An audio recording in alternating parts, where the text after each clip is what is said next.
14. Right, back here for part 2 with the main man, Kurt Nicoll.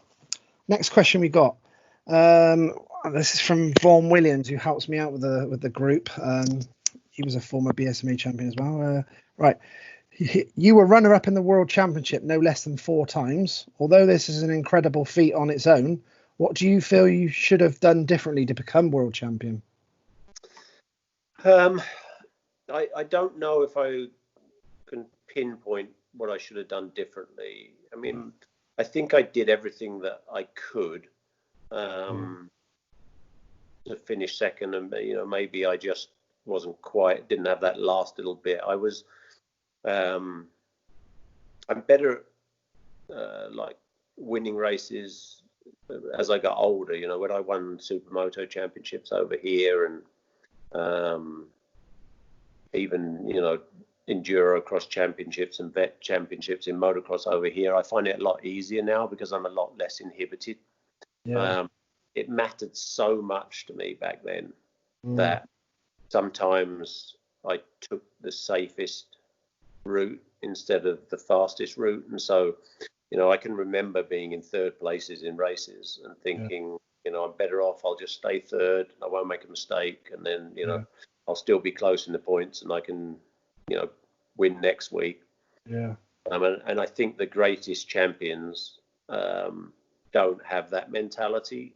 And I had that mentality when I was racing World Championship, and when it became less important, I could race less inhibited. So nowadays, I feel like I can ride as hard as I can, which is not that hard anymore. But whereas back then, quite often I'd finish races thinking that I rode at 90% to save making any mistakes. So, but I don't know how I could cure that. But the only way to cure that would be for it not to matter as much, and I don't think I could cure that. So I just did the best without having that last little bit that makes great champions.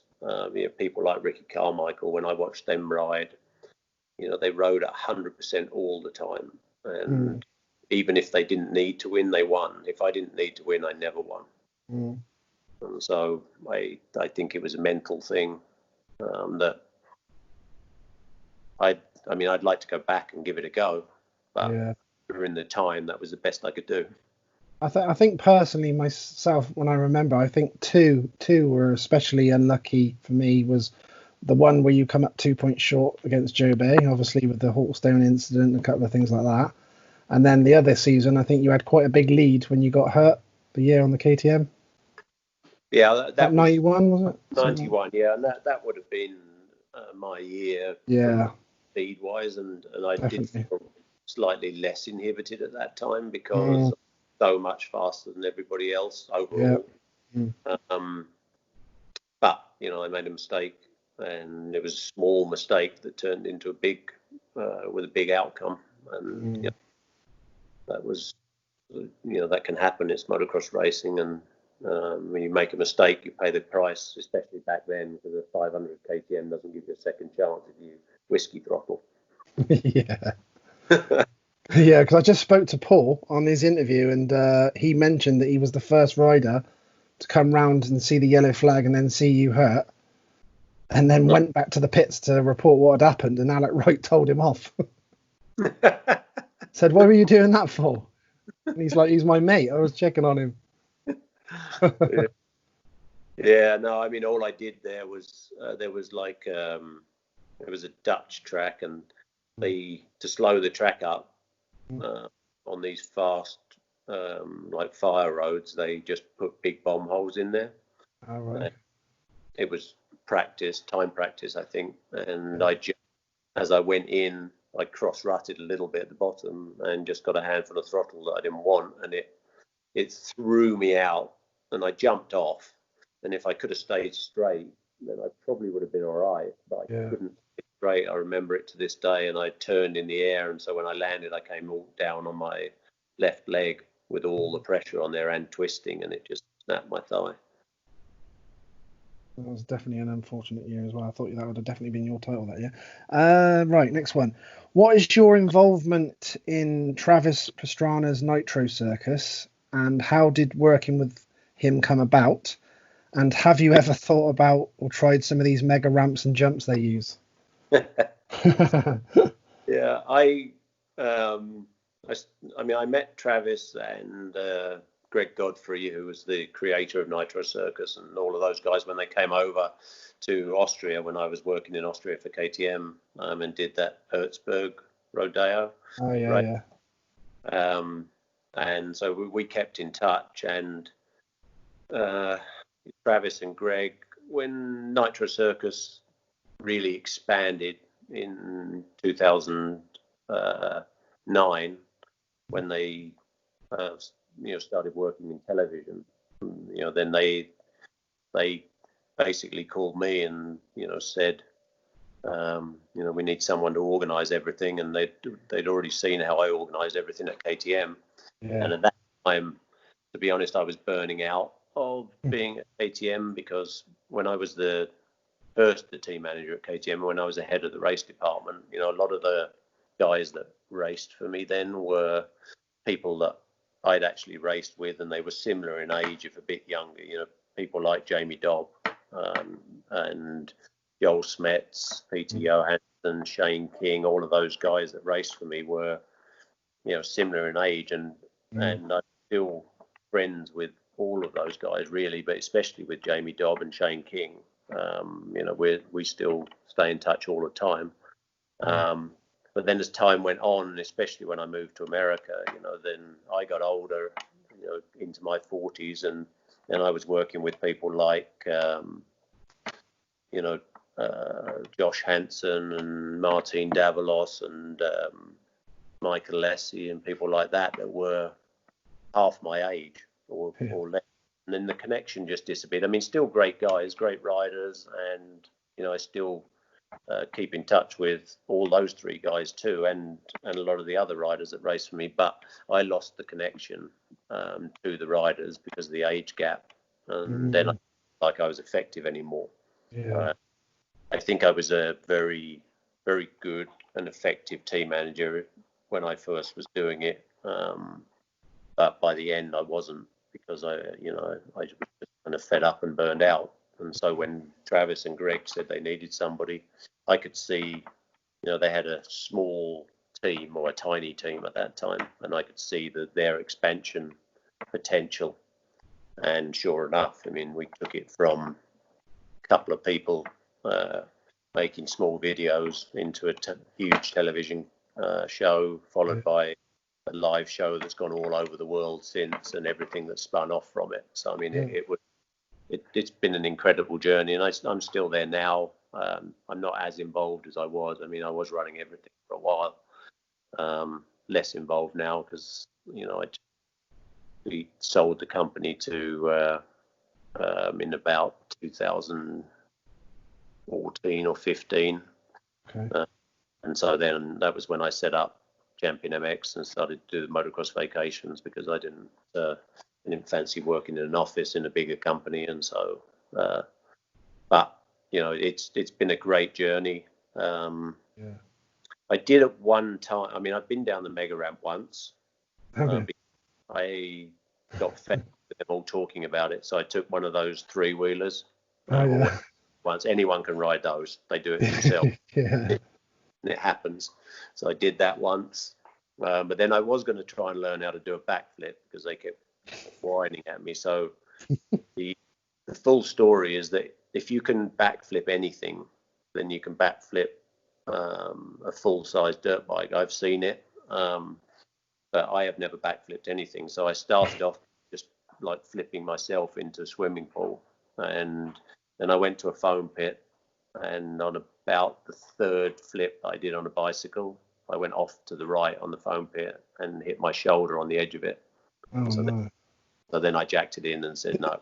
I'm 44 years old. I am not learning a backflip now. So Before you said that, I was just about to say, did you try a backflip? Thinking there's no way you did, but no, I got talked into half doing it, but involved in huge number of stunts now with Travis, and he is, I always have to be the voice of reason, because he's looking for crazy things. But most of the time, even if I don't think it's possible and he thinks it is possible, it's amazing how many things turn out to be possible with that man. You know? Crazy, isn't it? Who would have ever thought we'd be doing backflips in that few beers back in the 90s and 80s? Jesus. Oh, madness. I thought a one-legger was cool back in my schoolboy days. Or a one-hander. It still is about all I can do now on a jump. If it's a really easy jump, I can take a tear off, and that's about it. yeah, that's as cool as it gets. Right, I've got which one of your 7 British Championship wins do you consider your best win, and for what reason? Well, I think probably the best one, the one that gave me the most pleasure overall, was 93, because when I went from the 500 class to the 250 class, it wasn't, no one had ever really done that. It was a natural progression. People went from 125 to 250, then to 500. Yeah. No one ever came back down. So, and especially me, who'd only ever ridden 500s at the age of 18.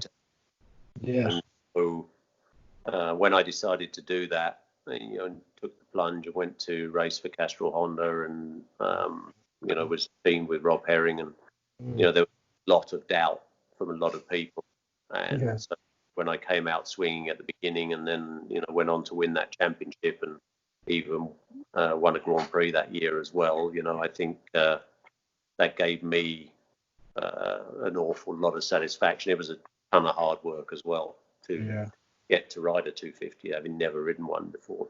So. Yeah, that was good. When you retired, you transitioned from rider to manager, which you've just mentioned a little bit, and you were heavily involved with KTM worldwide. What were your duties in that role, and what were you able to add to KTM and with your vast knowledge and experience in our sport? Well, I guess, you get lucky breaks in life, and I've had a lot of them, and I'm very grateful for that. So I was going to race in 98, and then I broke this elbow. I don't know if you can see the scar, but it was broken in like 13 places pre-season, just before the racing started. And so they said, you're not going to be able to race again.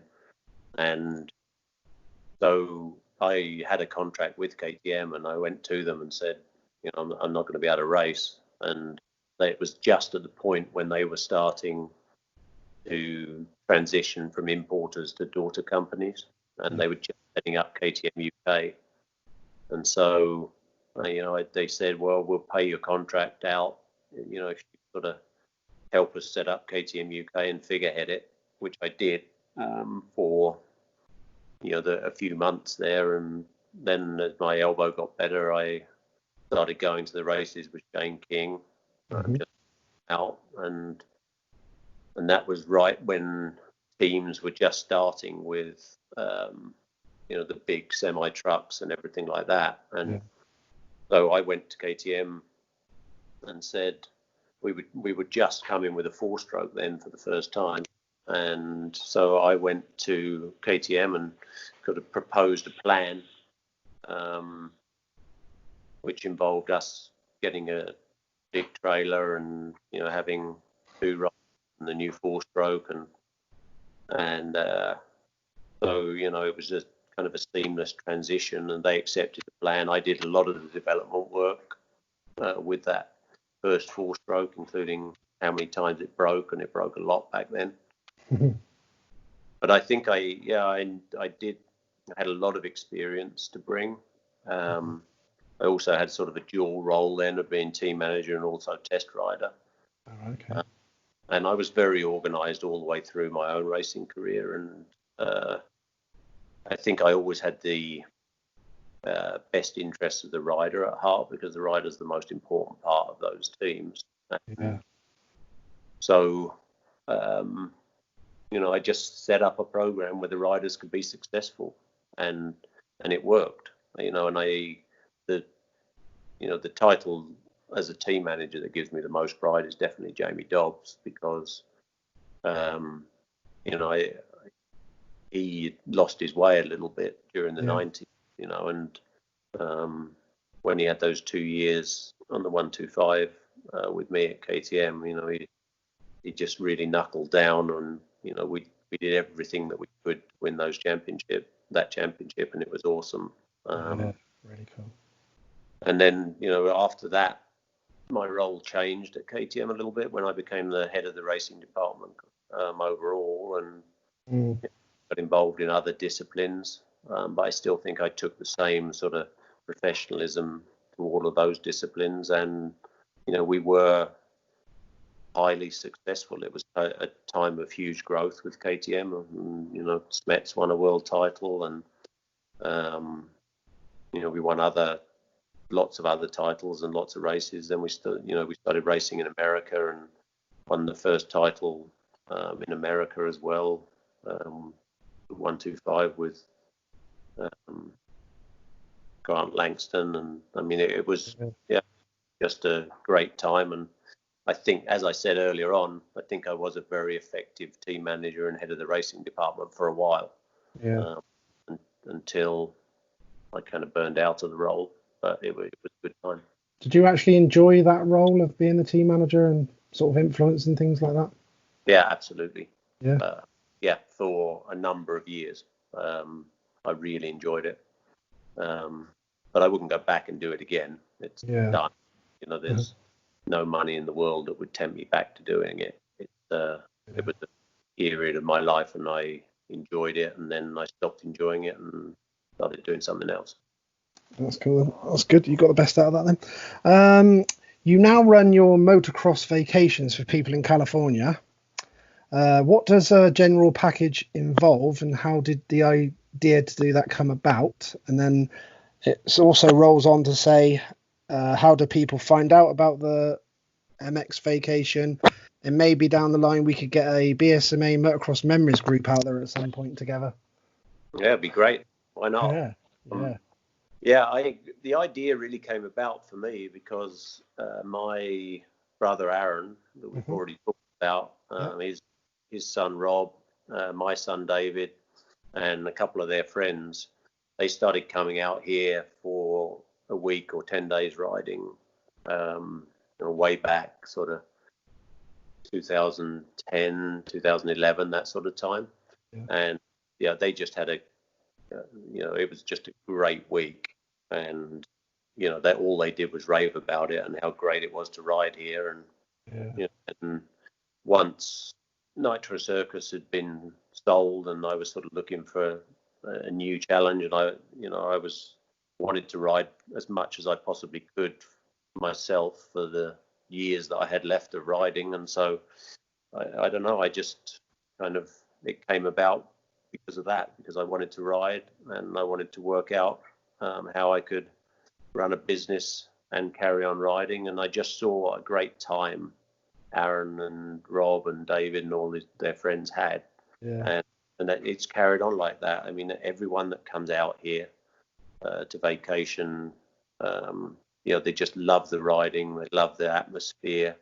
We're in a happiness business, and everyone that leaves here is pumped, and I really enjoy it. And in the main, motocross people are really good people.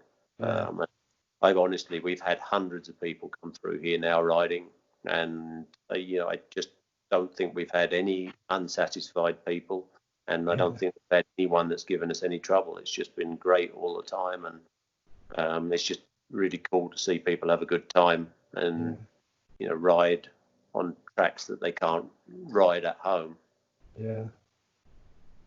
And that we do the motocross vacations in a lot of different ways, and we cater for whoever wants to do whichever way. We get a lot of people that come out here and they've been before, and they just want to meet at the track and have their bikes brought out, and they do all their own hotel and they fly themselves over, and but that's normally people that have been before, and they just like it because they can show up at the track, the bikes are all washed and prepped, and they're ready to go when they get there.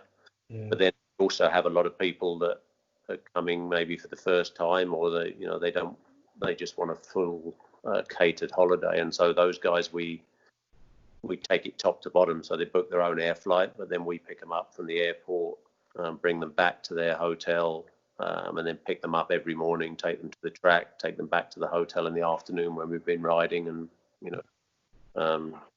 give them ideas of things they can do on days that we don't ride. And if we go to Supercross or a motocross race or something, then we all go together to the stadium. And so yeah, I mean, we can do this every which way. I'm lucky because KTM still support me with this venture, and so I have 12 brand new bikes every year from KTM that they give me to do this. So when I saw right from the beginning that the most important thing for people if they come on a motocross holiday is obviously motocross, and therefore they don't want to come over, and have a pile of crap for a bike. And so when they come to me, they have brand new bikes. They're all current models, and so they can be sure that everything's done to make sure that they have a good time. Must be quite a lot of prep with all the bikes then, if you've got that many bikes. It is, but it's kind of seasonal. And again, I really enjoy it. I mean, I'd much rather be working on bikes than I would, sat in an office somewhere. So, but it's, we have from sort of October, November, December, January, February, March, they're really busy, even April and May. But then through the summer, it's never busy. So you kind of work really hard at certain times, and then, you get a bit of time to prep everything and get everything perfect for the rest of the time. So I really enjoy it. It's super fun, and enjoy being with like-minded motocross people. And I also, just enjoy the fact that people have such a great time. Yeah. Sounds really good. Sounds like something could happen with that in the future then. That's good. How much of an influence was your dad, Dave Nicoll, in your career, and how involved was he in your career decisions and general race weekends? He was the biggest influence, without any doubt. I think I always was fairly, self-motivated and single-minded with things, but everybody needs somebody to be there, the final decision maker if they're not totally sure, and that's exactly what my dad was. So every weekend he was at the races. If I made 90% of the decisions without any discussions, that always, if I was unsure, then it was I turned to, and it was like that from the beginning right until the end. And so, he was hugely influential on everything I did. Plus, he's a ex-professional racer as well, so he knew how to do it. So he shortcutted things for me. I was already doing world championships when I was 18, when I was barely 18, and so I don't think other kids would have the same opportunities without him as a dad. And he'd done everything apart from racing. He'd also been motocross team manager, worked for the federation. I mean, he knew the sport in and out, and so he helped me to avoid potholes that I probably would have fallen in on my own, little traps. So it was a massive influence. Great mentor. Right. Obviously now you're out in the United States. What is the biggest difference between the motocross out there and in the UK? I guess there's a couple of big differences. I mean, one is that, and I'm talking about sort of local level riding. Like, Southern California has a huge motocross scene that runs 365 days a year. It doesn't shut down. You get winter time when there's no races. There's races from January 1st to December 31st, and we live here in the sort of mecca of world motocross. All the manufacturers have their American bases here, and there's 6 or 7 tracks within an hour of my house, and everybody.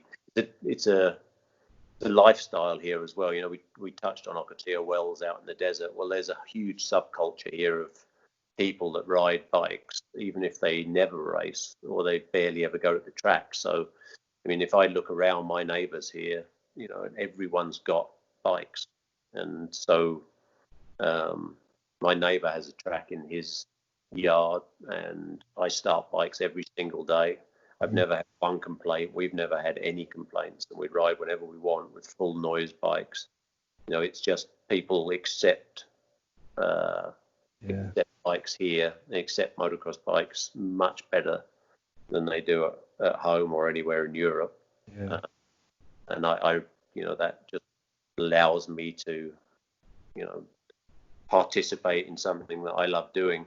That's very much more accepted in this part of America. I'm not sure if it's the same everywhere, but here it absolutely is. I mean, we ride from my house into the hills, and you know, if it rains, and you know, you just never get any hassle from anybody. Everybody just likes their bike. Brilliant. I'm just going to call that the end of part 2, Kurt. Thank you. All right. When we get back.